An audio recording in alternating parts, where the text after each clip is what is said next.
Welcome to the Learning and Development Podcast, sponsored by Infopro Learning. As always, I'm your host, Nolan Hout. For those of you who have listened to the podcast, you probably have picked up on the fact that I have a very little bit of knowledge about a very large set of topics. Unfortunately, what we're talking about today, industrial and organizational psychology, usually shortened as IO psychology, is not one of those topics. But lucky for you, we have Molly Endres joining us on the podcast today, and she has enough knowledge for the both of us. With close to 20 years of experience in this field and a master's on the topic, Molly has leveraged the knowledge of IO psychology to really transform her workplace at all the organizations that she's been at. And she does this through a wide range of employee first strategies, which is really what we're going to talk about today. So let's go ahead and meet our guest. Molly, welcome to the podcast. Thanks for joining us. Hey, thanks. I'm excited to be here. Thanks, Nolan. Yeah, and you know how we always start, Molly, before we get into the exciting stuff. Wait, that makes it sound like you're not exciting. Let me rephrase.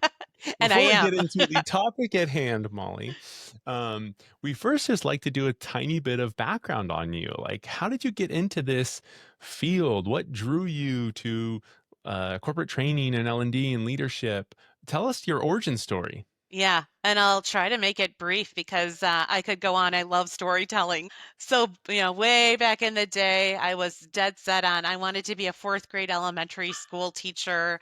And Oh, then great. at university, I was like, well, nah, let's pivot. I wanted to go into psychiatry, and then I found out you needed to take courses like organic chemistry, and I was like, well, that's not going to happen. Mm. So I was like, let's kind of stay in the field of Yeah. psychology.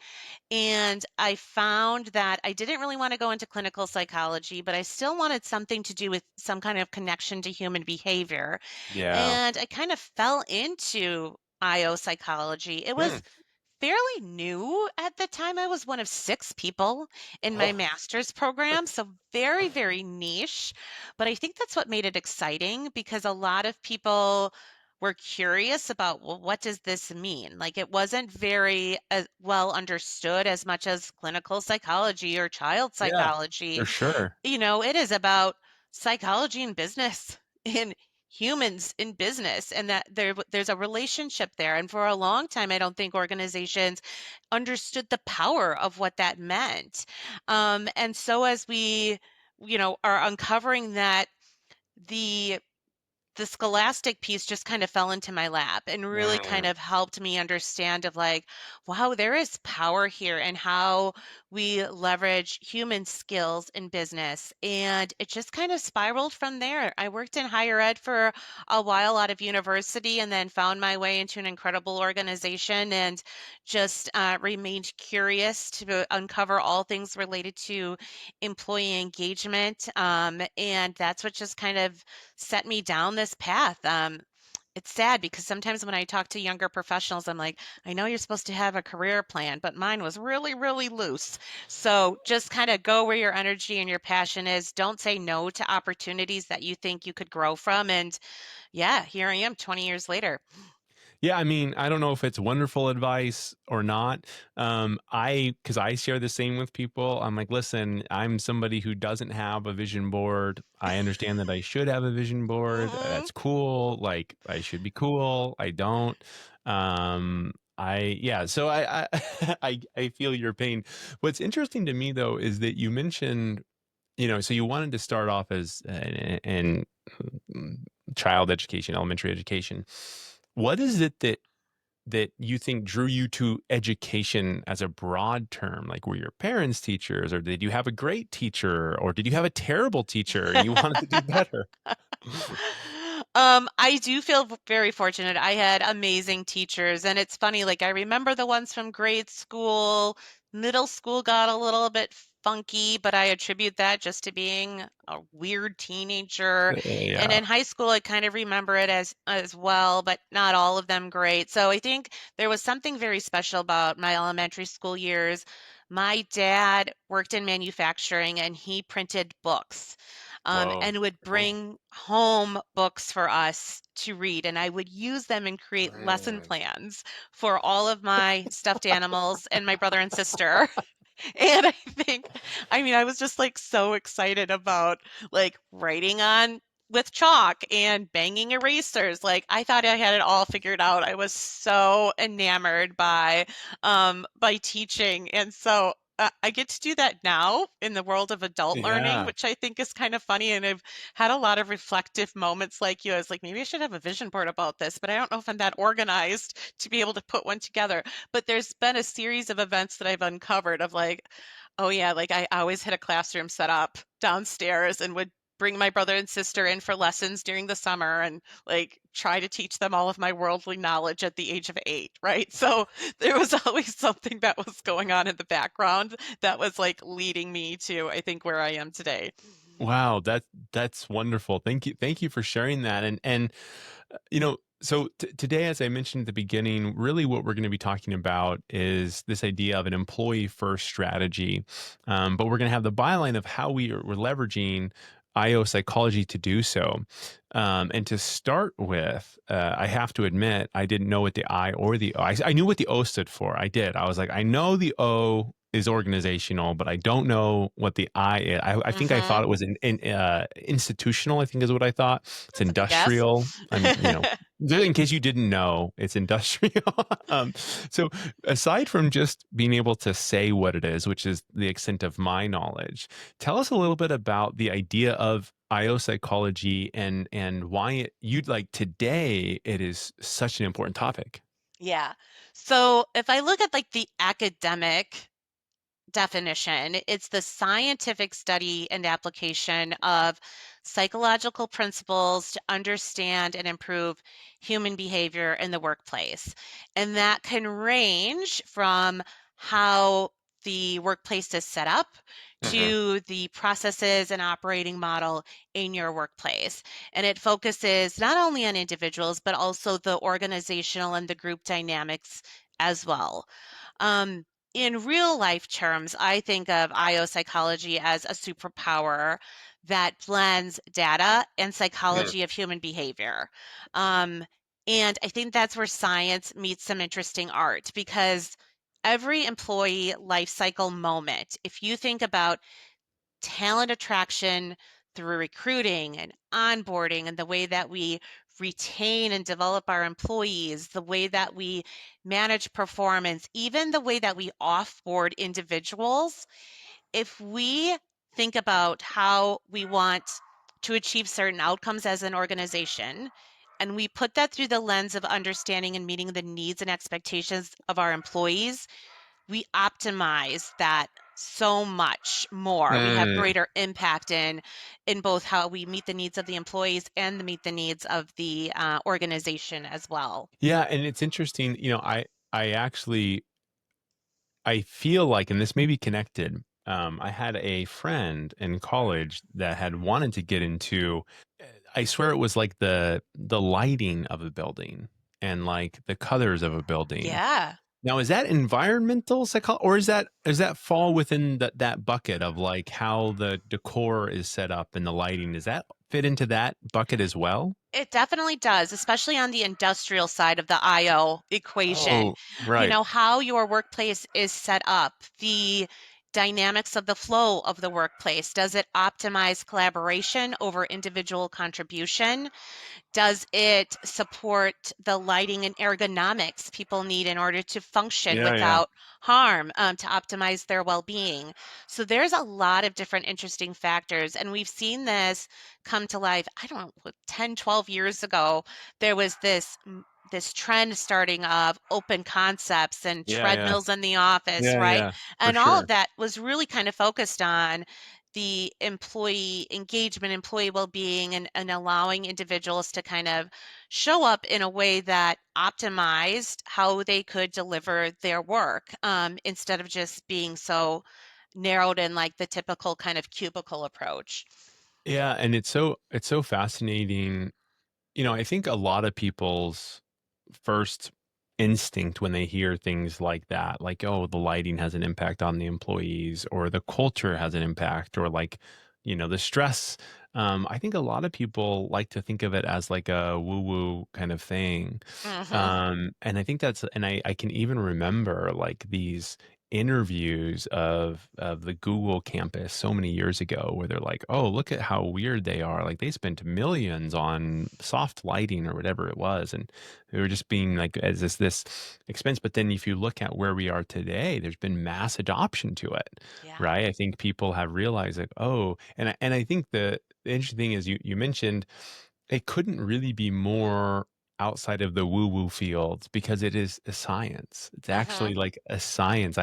In the office that I work in, not my home office, my office, I was talking to the gentleman who created it. It's a WeWork type of station. And I was working in the basement one day, and he said, it's interesting. I always see you in the basement.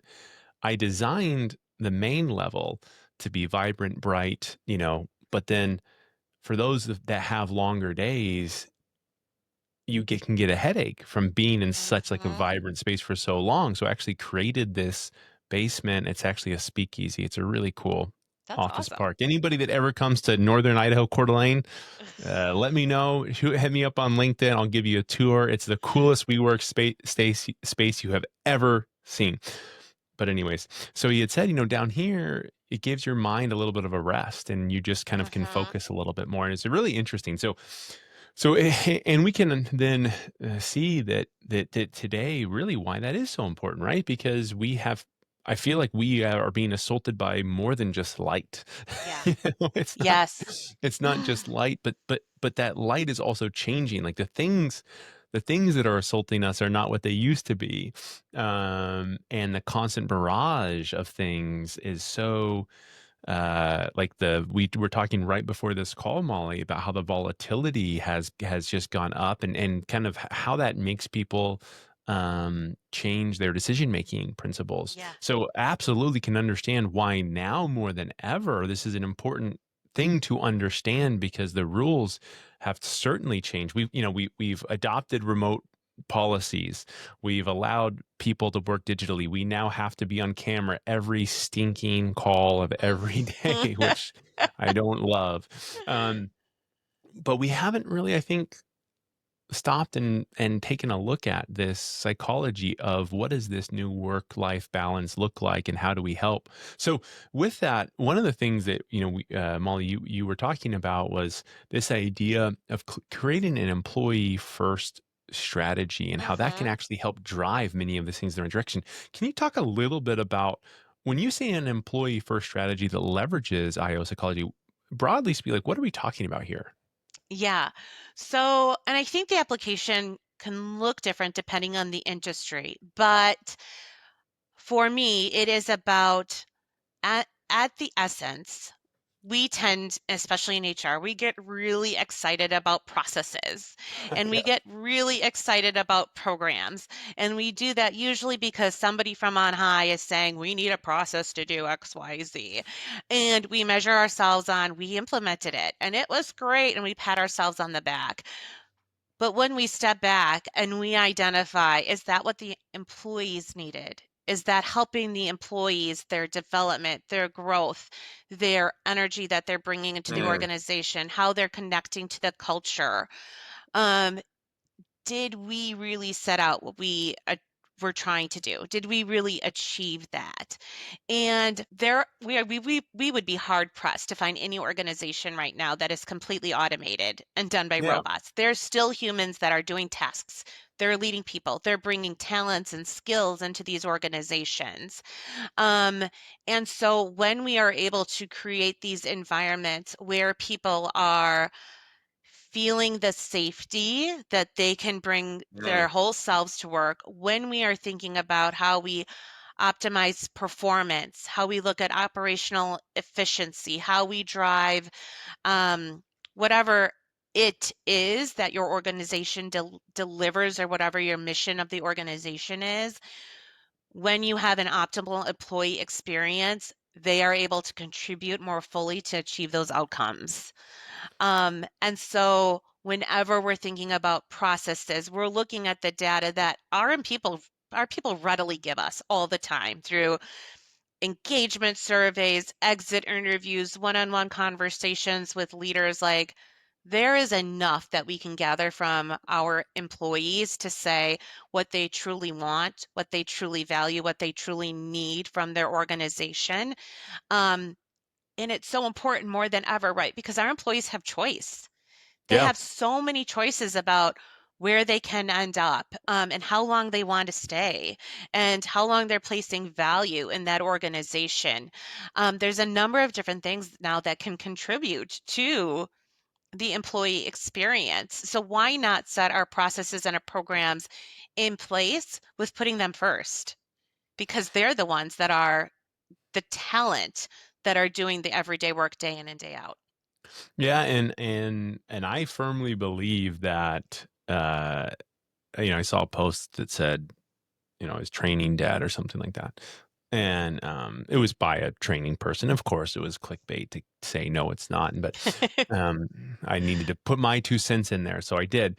And what I said was, listen, in in a world where we're automating so much and AI is helping kind of level the playing field, it's not very easy to level the talent playing field because talent is a very long-term investment. It is not Mhm. something you can necessarily put a dollar in and get a dollar back. You can't go buy this software off the shelf. You can't buy a person off the shelf and just plug them in. Even the best person you're going to have to integrate into your culture, your policies, your processes, and it's so dynamic. So yes, I mean now more than ever that employee becomes important. And one of the things I think sometimes when we think of employee choice, we almost go to such an extreme of, well, they'll just go across the street.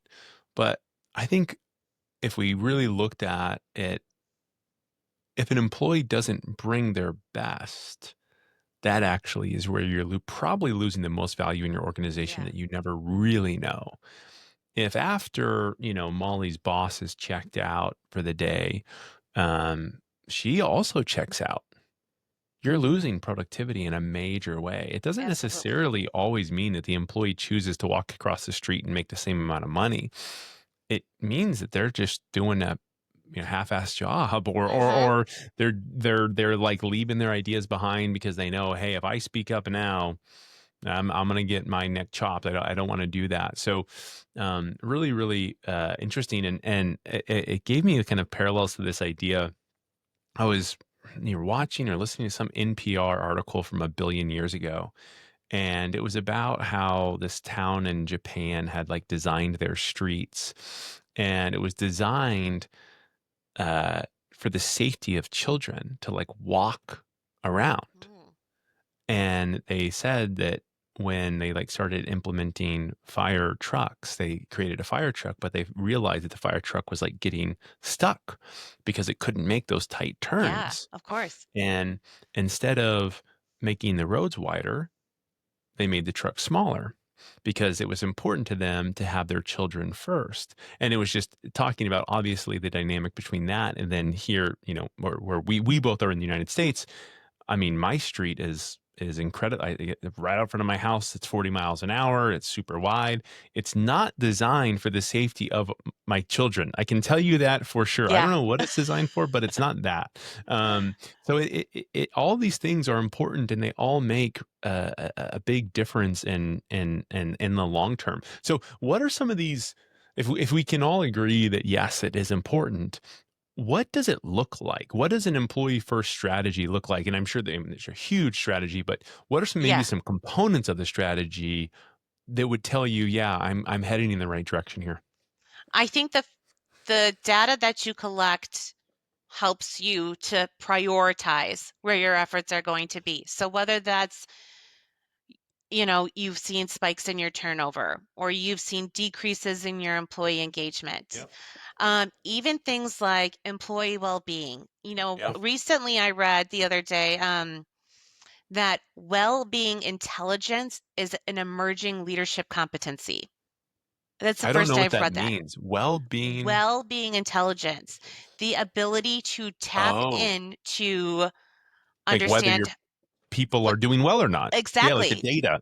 Exactly. Right, right, right. And there's connection to that and mental health and Totally. absenteeism and healthcare costs, right? Yeah, So there is like some absenteeism. very Good. true economics behind all of this. Yeah.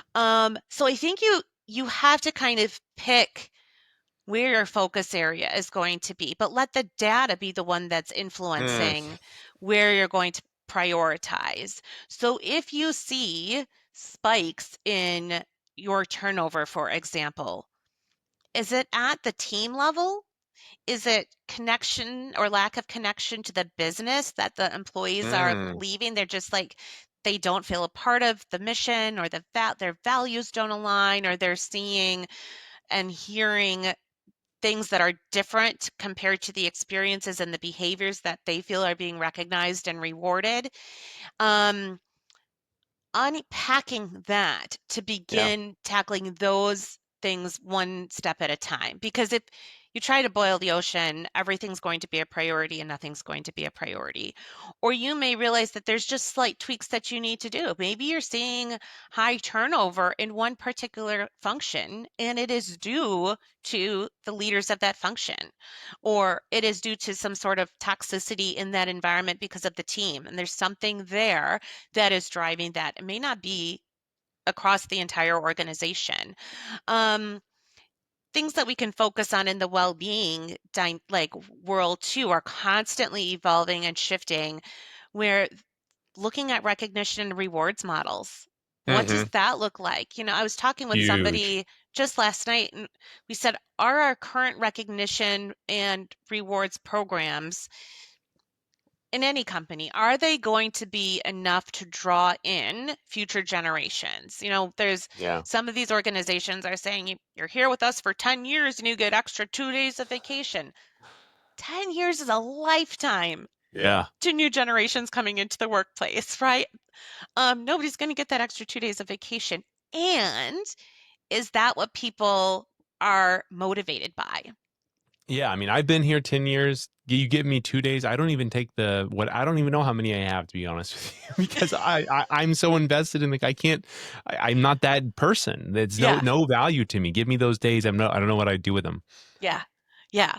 So I think there's just we have to get more diligent about understanding and listening to our people, and then using that to drive the employee experience and the employee centric work design that we're going to need in the organization. And I think it will look different, right? Like I said earlier, depending on the industry. I think, for example, my sister works in healthcare, and there is a Mm, huge focus there on interprofessional teamwork. So you think about sure. the way that the clinicians and the nurses and the clinical staff, they all need to work together for patient care. Yeah, I've And watched The Pit. yeah, I don't know if you've watched The Pit, but if you haven't watched The Pit on yes. HBO or on Max, I guess, Yeah, it's I don't know if it's it's like realistic, but I think there's definitely pieces of it, right? yeah, Um, In manufacturing, there's more of a focus on optimizing job performance and workflow and operational efficiency, totally. safety protocols to minimize workplace incidents. The core remains the same. You need to optimize the employee experience because they're the ones that are going to contribute to the outcomes that you want to achieve as an organization. But one thing that like drives me a little bit nutty is when organizations will lead with what's in it for the organization instead of what's in it for the employee, Yeah. because that's where One the of employee is going to feel that connection. One thing I want to touch on, I haven't really seen it, nor have I looked for it, to be honest. But an old colleague of mine, uh, Bruce Vaez, he created a company called Mindbase. Phenomenal. Did it, I think, 5 years ago or so. Phenomenal product. Its idea was pretty simple. It said first respond police the police force and the first responders are facing a really psychological challenge right now. It was during the defund the police movement Mm, and lots of different things, and it was really hard psychologically to kind of deal with a lot of that. And he said, we've seen that there's a really big connection between the mental health of these people and how they actually show up on the mm, streets, and how that changes the decision sure. making. And so he created this product that ties into the police network and says, okay, if there was a officer involved shooting, if there was maybe child violence, if there was any number of these things, it would cue an alert in the app the next day. So when the person logged in, it'd say like, "Hey, how are you doing? Mm. I see that you took a tough, case last night. Um, did you get enough sleep?" Kind of thing. And it Yeah. was just capturing it and then sending it anonymized to the police captain and the fire chief or whoever it was to just give them a pulse check of like, "Hey, here's how kind of we're doing here." But so one, they could and somewhat of a real time check the mental health, but also um, have data as to what are those stressors involved in our lives. And Yeah. I was just thinking about it because, like in the workforce, we don't necessarily have those kind of triggers, right? Of like, okay, our stock price fell by 10%. What does that mean for a company? Like, what does all the people that have stock Mhm. in the company, what does that mean? How, the stock's already down. And tomorrow, if all people talk about for the first 5 hours is the stock price bringing down, that productivity is now down. Yeah, So exactly. you're hit twice. Exactly. So like, what are these things that play on it? And anyways, I was that was a long way back to this idea of data should be your driver. Data can be your driver. There are organizations that absolutely are measuring this within an organization. Yeah. There is I've seen a couple, like one every day before you log in. It kind of says, how are you feeling today? Yeah. Happy face, sad face, whatever. Yep. And then it was queued up every now and then to also just ask, how many hours of sleep did you get last night?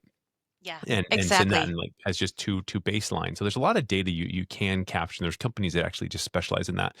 I love it. Um, And there was one organization that went so far to as to even like set up little reminders. And I know now with okay. like teams they kind of have that, but and you can enable that in your organization or not to say like, hey, when was the last time you got up and stretched?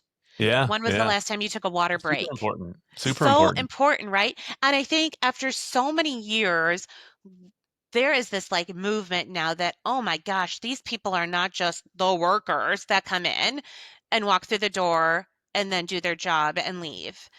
These, we are complex human beings. Yeah, this We isn't want to bring our whole Severance. selves to work. Yeah, Yeah, yeah. This is not exactly. Severance where if you haven't seen it on Apple TV, like, Yeah, you're not taking the exactly. elevator and now you're not actually even a human anymore. Exactly.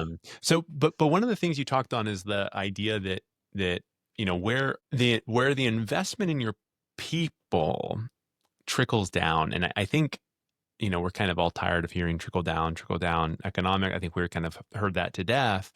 Um, but it's interesting because I do feel like this is one of those areas where if you invest in the bottom line, your people, it will go upstream to value in your stock. Hmm. And I mean, we've seen this. I don't know, ATD used to, TD now used to kind of report on that, how much companies invest per employee.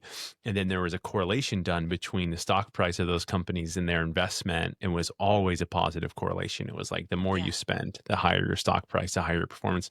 So I mean, have you seen or do you have any programs in mind that you can think of where, you saw an investment made in an employee first initiative and you saw that translate to some real ROI? Yeah, absolutely. And one of the things that I was thinking about was a program that we ran a couple of years ago. And we asked at the beginning of the program the intent to leave Hmm. before going into the program. And these are pretty senior leaders in the organization too. We're talking like vice presidents, very costly Yeah, yeah, yeah. to bring these people on board, right? I think LinkedIn published one time their estimation is an employee can cost like 2.5 times their salary to be Hmm. replaced. That's huge. So we looked at intent to stay before and after the program, and an intent to stay for this cohort, again, of senior professionals went up by 68%. Whoa. 68%. So how do you measure intent to stay? So we just asked them, well, how are you feeling about the organization? And Oh, okay. Yeah, yeah, if another opportunity came yeah. up, what would your likelihood be Right. to take that Wow. external Okay. opportunity? Okay. And then And what was this program about? Do you so it remember? was primarily focused at that level of helping them understand enterprise wide what they would need to do to move into a future ready role. Um, Yeah. Here's how so you in a get lot, promoted. Yeah, Yeah. and in a lot of organizations, what you see too is you get to a certain level, you've climbed the corporate Yeah. ladder, so to speak, and now you're a leader enterprise wide. But you don't know anything really about the enterprise beyond what you just do, right? Like, Yeah. it would be great if I was the CHRO, but if I only know HR related matters and I don't know finance or I don't know legal or I don't know sustainability, like, ugh, I'm kind of at a disadvantage. So, if we can prepare those individuals who are in pipeline for some of those senior roles to be thinking more Yeah. holistically about the organization and where all those paths crossed, because, hey, guess what? They all impact the employee at some level. How can we weave that Absolutely. connected story? We wanted to make sure that those individuals felt that they had a stronger focus on the entire corporate strategy rather than just their own functional strategy as well. Yeah, I mean, it's such a funny thing, right? So one of the things they talk about all the time, and no guess that people thought I'd find a way to bring it back to this, but I'm always talking about, what is this investment in this, and what is the payoff, and the second part is always around the learner engagement, and I'm like, these things are absolutely connected. Like, Yeah. if you can show a person how they can make more money by learning whatever it is you want them to learn, or change however they want to do, or do whatever, if they consume what you're saying and they can make more money, they're going to listen. And if you can't connect those two, the likelihood that they're going to do it is really, really small. Like, so this is a really great example where you could think from a company perspective, all you're really doing, I mean, the name of this training could be like, how do you make more money? Like, how do you make Mhm. yourself look better on, your resume? Which is an interesting thought, because it's like, well, if they know that, where would they go? Yeah. But it shows you in this case that, like, if you're the one who is actually promoting it and you are opening up these doors, to get down to some dollars and cents, what a great what a great strategy, and that, what a really good example of how investing in your people actually end up paying big time, right? At that point, replacing a VP, enormous Yeah. cost. Yeah. For what, Absolutely. like a couple hour training program? I don't know how much that Exact. program Well, cost, but it couldn't have been that much. Yeah. right. Exactly. And the brilliant thing I think about that program too is that we gave the individuals in that program choice Yeah. as well as what they Okay. wanted to participate in. So we offered coaching. Well, that's as much or as little as you need it. We Yeah. offered a curated curriculum, but gave some flexibility in what course you wanted to consume for that month, Hmm. depending on where your own development needs, what your own development needs were, right?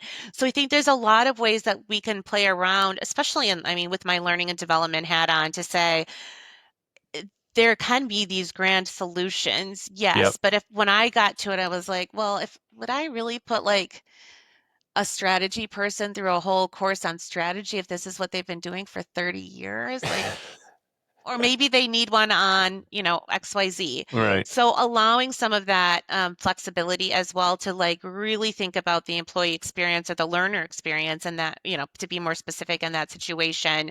It takes a little bit more time because it's not as generic of a Yeah. solution, but it pays off because the employee is feeling more invested. They're feeling more special about, wow, like this is actually kind of customized and curated for me to meet my personal needs.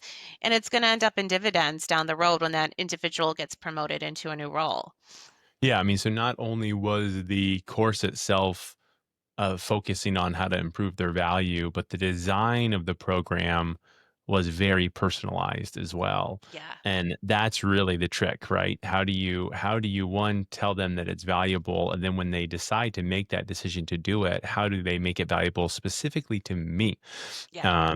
And that's the topic of many podcasts, AI, everything else. I'm sure we've had 30,000 of those, so you can go find a different one for that. Well, Molly, thank you so much for investing your time with us to talk through IO psychology and employee first strategies, and really how companies ought to be investing in that right now. Now is really the time.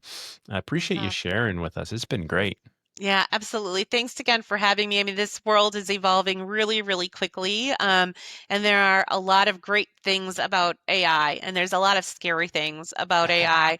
Um, but I don't think we can ever underestimate the importance of the human connection and the employee spirit that brings to an organization. The employees are what makes up the culture. Yeah. And just spending a little bit more time thinking about that experience is going to really reap rewards for the employee, for the organization, for your stock price to go that far.